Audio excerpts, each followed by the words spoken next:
Hey everyone, and welcome to day 1 of Fluent Flow, my 3-day challenge. So, I'm very excited. We're going to be discussing over these 3 days how to find flow or a flow state in your yoga practice. Because it can be very hard when you're new to yoga to find that when you don't know enough poses, you don't know how to link them together, and that kind of feeling of being fully in the moment can feel a bit elusive. So, today, for the first day of the Fluent Flow Challenge, we are going to be talking about the breath. So, in yoga, or especially vinyasa yoga, we really utilize the breath in our practice. We use a linking of breath to movement to find that flow state. So, that's why I wanted to make breath the very first theme of today's video. So, the type of breath that we use in Vinyasa Yoga, specifically Ashtanga Vinyasa Yoga, which is the style of yoga I studied at my training, we use what's called an Ujjayi breath. And Ujjayi means a breath where you make your breathing audible by contracting the throat a little bit. And don't worry, none of this is absolutely necessary for you to do, but I feel like it's just a very good instruction and lesson to help you feel like you understand the concept of breath to movement a bit more. So when you do an Ujjayi breath, you contract the back of your throat.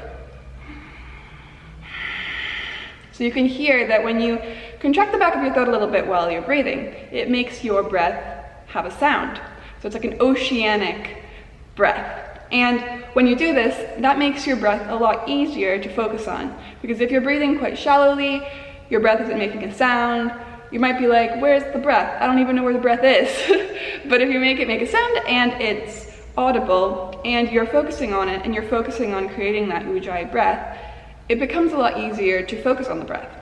So when we use the breath in our practice, we link the breath to a movement. So in yoga, the inhale normally comes as we lift up, and the exhale comes as we go down.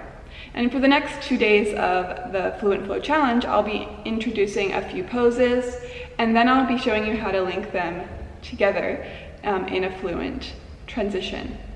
So first, let's get to the mat so I can introduce how to use your Ujjayi breathing in a flow.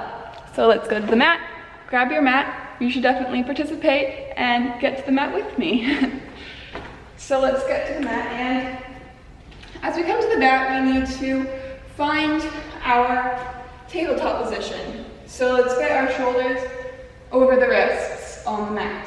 So we're going to introduce this with a cat-cow pose. So a cat-cow pose, we start out in a neutral spine, and then our belly button drops down to the mat and our hips rotate. So the belly button comes lower to the ground and we gaze forward. This is called the cow pose. And when we round our spine and push the floor away, this is called the cat pose. So you can see we come up and down, and this is the cat-cow. And this is a really good way to stretch out our spine. So how we're going to use our Ujjayi breath, just in this kind of warm-up foundational pose, is we're going to use our inhale as we come up into our cow. Inhale, exhale, cat. Inhale, cow, cat.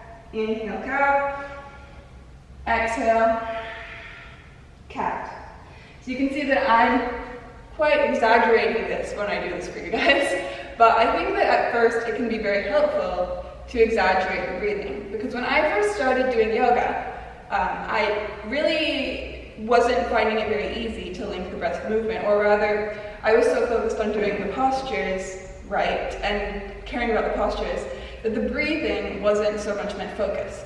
But I think that you will also find that if you bring your awareness back to your breath and you focus on that breathing to bring you through your practice, you'll find that your practice is a lot more like a meditation. It's a moving meditation, and it also allows you to do the postures more effectively as well. And I'll give you a bit of an example as to how this will work.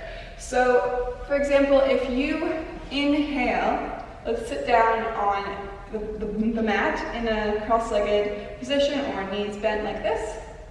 And on the inhale, we're going to take our hands up and lift them up. You can also lift up off the knees to take the hands up here, lifting the hips off of your heels. So, starting out like this, in a bent knee position, and you can do it just with the arms or lifting all the way up. So, on your next inhale, lifting up, gazing up, lowering down, inhale, lifting up, exhale, lowering down, inhale, lifting, exhale, lower, inhale, lifting, this time keep the hips down, exhale, twist to the right, take the left hand to the right knee, inhaling up, exhale, twist. So you can see that when you link the breath to the movement, your breath in yoga can sometimes be referred to as prana or energy. So in the term pranayama, which is the breathing exercise in yoga, prana is energy. And you can kind of see in here, as I introduce this to you, how that is true. Because as you use your breath, it gives you that energy to actually make a movement. So as you inhale, your breath can actually feel like it's lifting you up.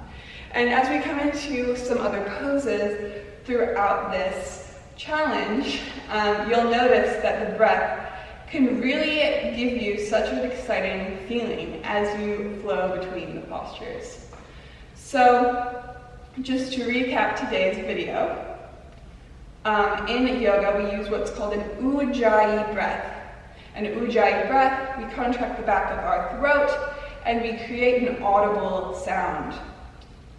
And we use this Ujjayi breath to create a moving meditation that takes us through our practice and also gives us that prana, or energy, to come through our practice.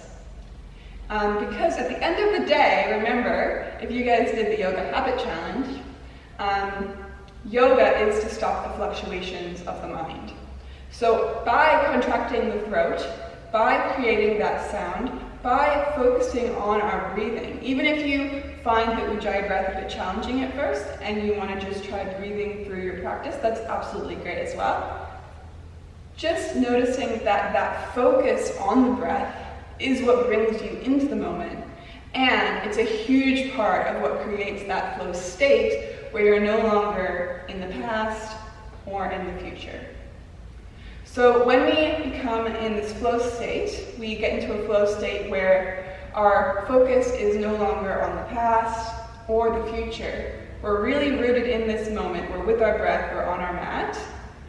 This can help us get out of what's known as a fight or flight nervous system response. This is the sympathetic nervous system response, and we can transition into a parasympathetic nervous system response. And this is what's known as the rest and digest brain space, where we're no longer like, stressing out about everything in our lives. We are back in the moment, we're breathing, our breath is longer, and we give ourselves that ability to relax.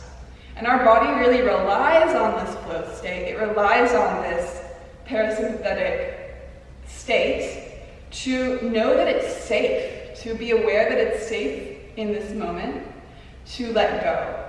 Because a lot of the things our body does, like digesting and relaxing and replenishing ourselves, it only wants to put its energy into doing that if it knows the threats are gone, everything's fine. So this is why getting into this flow state is so powerful. So yes, this is why I wanted to make this challenge all about getting into a flow state, because I know that it can be quite hard at first in yoga. And I also wanted to let you know that in my first challenge, the Yoga Habit Challenge, I made some videos all about the Sun Salutation A and Sun Salutation B. So I'm going to link those in the description of this video, so you can go navigate to those as well, because those are a very foundational flow for your yoga practice to get started in that. And in the days 2 and 3 of this challenge, we will be diving into some other poses that you can link into those sun salutations. And I'll also explore some of the postures within the sun salutation. But it could be very helpful to go back and look at that video, the sun salutation A and B, again. And so, I also wanted to let you know that I am currently enrolling my 8-week program, Homegrown Yoga.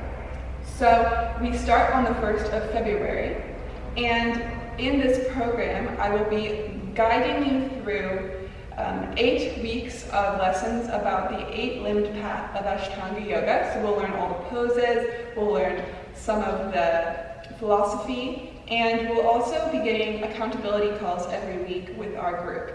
So this is a really great opportunity for you if you are someone who's always wanted to learn how to practice yoga, but you found it hard to find a studio that you like, or it feels a bit intimidating, and when you practice at home, you find it really hard to know what you're doing and know if you're doing it right, and just having that accountability to show up for yourself.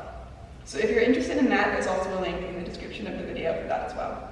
And I will be back tomorrow for day 2 of the Fluent Flow Challenge. And thank you so much for watching, and I'll see you tomorrow. Bye!